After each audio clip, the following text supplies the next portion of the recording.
ng bayan, maasahan anumang panahon. Magandang araw po sa ating lahat. Narito ang latest update ukol kay Bagyong Julian at sa minomonitor nating bagyo sa labas ng ating area of responsibility.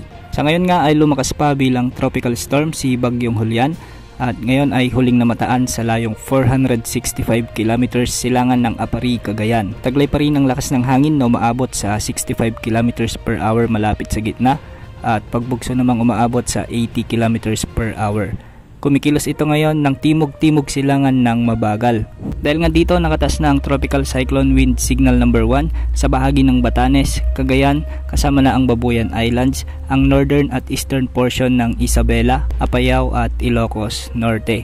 Ang mga lugar na ito ay makakaranas ng mga pag-ulan at pagbugso ng hangin lalo na sa susunod na 36 na oras. Ayon sa forecast track na inilabas ng Pag-asa, mananatili itong tropical storm hanggang bukas ng umaga. Pagsapit naman gabi ng linggo, posible itong lumakas bilang severe tropical storm habang kumikilos na ito ng hilagang kanluran. Pagsapit naman ng Lunes o umaga ng Lunes ay posibleng lumakas na ito bilang typhoon category habang papalapit sa kalupaan ng Batanes area. Sa ngayon ay nakikita sa forecast track na posibleng maglandfall ang bagyo sa may Batanes area. Hindi rin nire-roll out o hindi rin inaalis ang posibilidad na mas bumaba pa ang track ng bagyo at posibleng makaapekto sa extreme northern Luzon. Ayon din sa Pag-asa, hindi rin inaalis ang posibilidad na mas lumakas pa ito sa super typhoon lalo na kung magkakaroon ito ng rapid intensification. Pagsapit ng linggo o Lunes, posibleng mas maraming lugar pa ang makaranas ng mga pag-ulan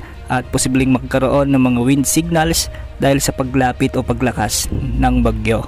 Ang pinakamataas na wind signal na posibleng itaas ng Pag-asa ay signal number 4 kung sakaling ito ay maging super typhoon at pagbahagyang lumapit ito sa kalupaan ng northern Luzon. Ngayong araw nga ay posibleng makaranas ng malalakas hanggang sa matitinding pag-ulan o katumbas ng 100 to 200 mm na pag-ulan sa Babuyan Islands. Posible ring makaranas ng katamtaman hanggang sa malalakas na pag-ulan ang Batanes, Mainland, Cagayan, Isabela at Ilocos Norte ngayong araw.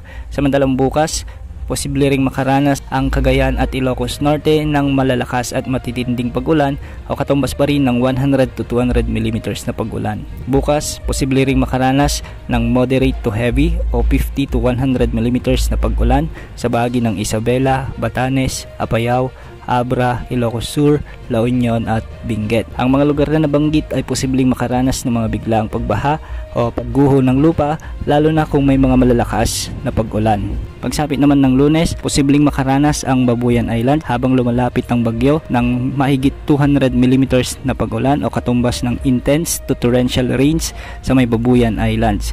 Posible ring makaranas ng heavy to intense o malalakas hanggang sa matitinding pag-ulan ang Batanes, Mainland, Cagayan, Apayao, Abra at Ilocos Norte.